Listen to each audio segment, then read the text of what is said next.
Welcome back live to the Torch Center. As I told you in the beginning this morning, we have a lot of amazing students coming on. Again, we are, because I'm a student of Torch. We are the ones I think are the best spokespeople for what Torch provides the world. I have with us Gaitz. Gaitz, thank you. And I'm so glad that I was able to connect with you because I know you've been a student of Torch for quite some time. And I wondered if you could just sort of share with us, how you came into contact with Torch.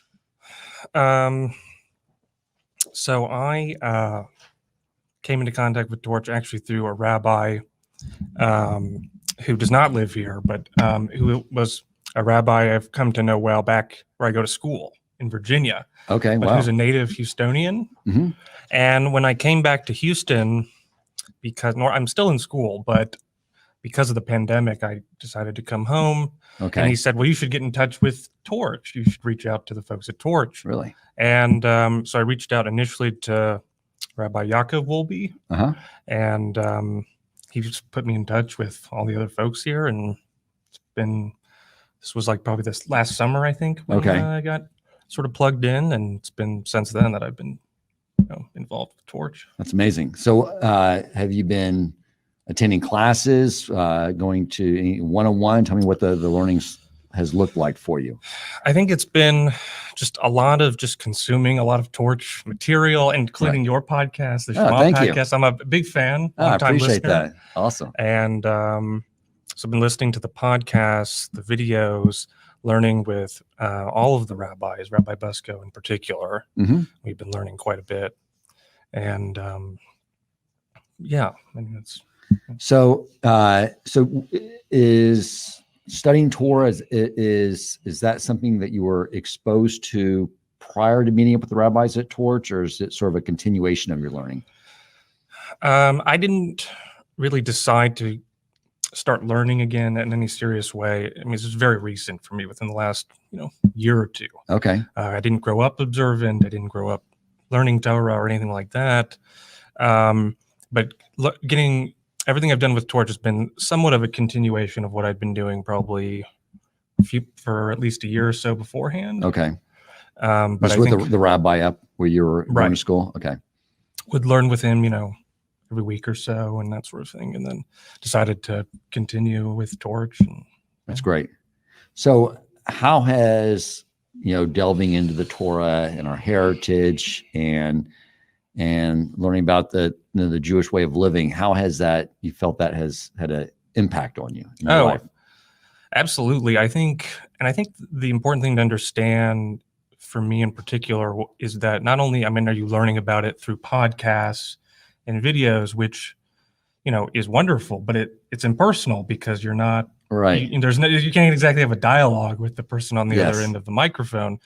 But what I found with Torch and what's been a big impact to me is just the people themselves. So at first, the personalities in the podcast were very, I don't really know these people. They seem like nice people, but I don't really know them. Yeah. But then you come to know them and you realize that the things they're preaching, they're really living it, I think. Yeah. And I think that's what's made the biggest impact on me is just the way that everyone, all the rabbis, everyone in the Torch community who I've come to know, they really believe it. And that's actually what has made the biggest impact on me, is not just the learning itself, it's just how are they bringing it into the world. Yeah, exactly. That's one of the things I learned too when I started getting involved in meeting these rabbis, is that in the secular world, the fandom is around people's public life, but then you have to sort of like look away at the personal life because you're like, well, but he's such a great athlete. Yeah, but he has dog fights or beats his wife, it's like,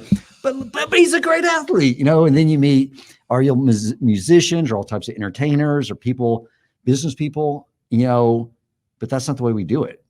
This is who, Torah changes who we are. And when it changes who we are, that's when the rabbis want to share it with other people. So there is no public and private life. It's who you are. Right. I think that's exactly right. And I think, Yeah, I think that you find that you come across a lot of people in your life, in the secular world, in your professional life or academic life, and they may be very bright, they're maybe very motivated or driven, but there's something, you find that they're not living the sort of values that really would resonate with you. Right. There are some things you find that you have in common, but you're looking for more. And I think that that's one thing that I found here. That's great. And have you found the learning to be, because what I experienced was the learning was always brought to like, here's where Dan is, so here's where I need to go to.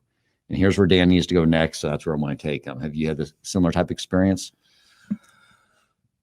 I think, I don't know. I mean, I think that Jewish learning, particularly for someone who's just sort of starting out, they're trying to get a sense of what is all this? What are we driving at? What is it? And I think what you find is that they are actually, the rabbis are, you just kind of, you dictate what you want to do and what resonates with you, at least initially.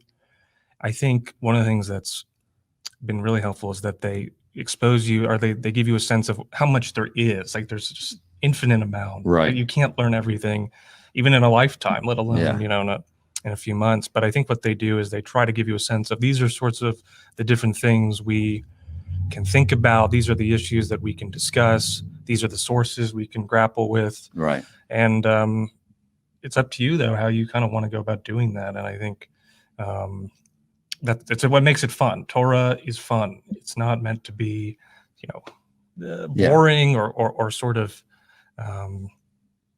or tedious. It's really meant to enliven you. And I think when you come to realize too that there are all of these fascinating people behind everything you're learning, right? Who and so learning about personalities as well has been a lot of fun. Yeah, it's definitely different than studying academic content, secular type content, right? Where it's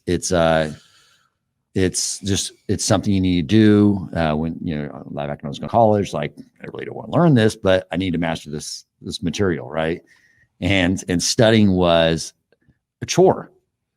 It was work. It's something I had to do. Torah is different. You just start studying it, and it's just you don't want to put it down. There's just, like you said, there's so much more. I remember, like I said, we first have to learn like what is the Torah, because all I know is like Torah. It's the scroll with the 5 books of Moses. Like, yeah, but that goes multiple layers deep, and then you got the Mishnah and the Talmud, and the Kabbalah and the Zohar and the Midrash, and it just like goes on forever. Yeah, it makes you think. In some sense, what we're trying to do is like we're trying to establish a relationship with God, right? Exactly. But we're just human, and so that's very difficult for us to contemplate. The idea of God is very hard to relate to. Yeah. But that's the beauty of our tradition, is that it's so rich, and that we have so many different ways of thinking about this idea and how we can connect to it. It's amazing we even can connect to it at all. And yet that's what our tradition has given us, is this ability to do that. And so we're very indebted to the generations who have done all the heavy lifting, right? Right, for sure. And when you look at the chart of Torah Transmission that we have, I think in the room over there, it ends with, I think it's a Shlomo will be, and then Yaakov will be, and then you. Yeah. And so in a sense, you were indebted to an organization like Torch, because I didn't even know, I wasn't aware of any of these concepts before I got in touch with Torch. That's the beauty of it, is that there is that train of Torah transmission. One of the things I created for my class out when I was living in the Humble area was I put that on a bookmark. That's what I use for my bookmarks. Yeah. So when I'm studying Torah, I'm always seeing, that what I am learning was taught from generation to generation to generation, all the way up to Moses, who received it from God at Mount Sinai. Right. We're not that's one of the things that fascinated me in the very beginning, is like the concept of faith, of believing in things without evidence, is not what this is. Right. The Almighty like created all these evidential proofs because he wanted to know with every fiber of our body. Well, he knew he was dealing with the people who would sort of demand some kind of something beyond just basic faith, right? They would want some evidence that he's real, some sort of sense in which we can come to understand him kind of on just an intellectual level. Right. And that certainly is true when you look at what the Jewish people have given the world. We may be, tiny, but we're punching above our weight. Yeah, for sure. Yeah, my understanding of the giving a Torah at Mount Sinai was solely from the movie with Charlton Heston. I don't know if you ever saw that, but it's sort of like Moses goes up and he comes down. It's like, you're not going to believe what I just heard, right? That's not the way it plays out. That's not what the Torah says. There's a national revelation, because there was not a national revelation where every Jew heard the first 2 mitzvot given. And he just went up and came back and he said, you're not going to believe. And they'd be like, prove it. That's just how we're wired. Right. I think that in and of itself is like, it is incredibly powerful when you really think about it, that it's built with that kind of proof built into it in some sense, or some sense in which it can justify itself. Yeah. And that, I don't know if that's incontrovertible, but it's enormously powerful when you really think about it. Yeah. Yeah. So are you going back up Northeast to study, or are you going to stay here? I'm in my final year, and I will finish it here. And so I've been doing Zoom school for about 1.5 years now. Okay. So you're going to stay here in Houston, be a fellow Estonian, fellow Torch student? I think so. Plan? I think so. Yeah. That's amazing. Well, we're glad you're part of the family, and you're participating and learning. And I love just hearing these stories. I love the fact that we're sharing them with others, whether it's someone that is a student or has been and is looking for, like, where can I get my tzedakah, where I can get the most bang for my buck, where I know that they're really contributing to the world, or someone's listening who maybe has not delved into Torah study and is looking at finding more depth and meaning in their life, and knowing that this is their heritage. And I think you conveyed both those ideas. Is there anything else you want to say to the listeners, and reasons why they should be going to givetorch.com and supporting this organization? I would say, I guess the final thing I would say is that Torch, since I've been living here, I'm really only here by accident in some sense. Under normal circumstances, I'd be back at school. But I've found, since I've been living here in Houston, that Torch has been just such a wonderful outlet for me.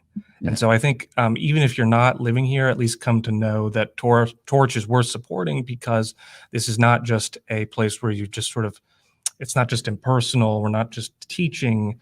We are it's its own community, and you can utilize this outlet in any way you want. And so I think it's been enormously beneficial and helpful to me.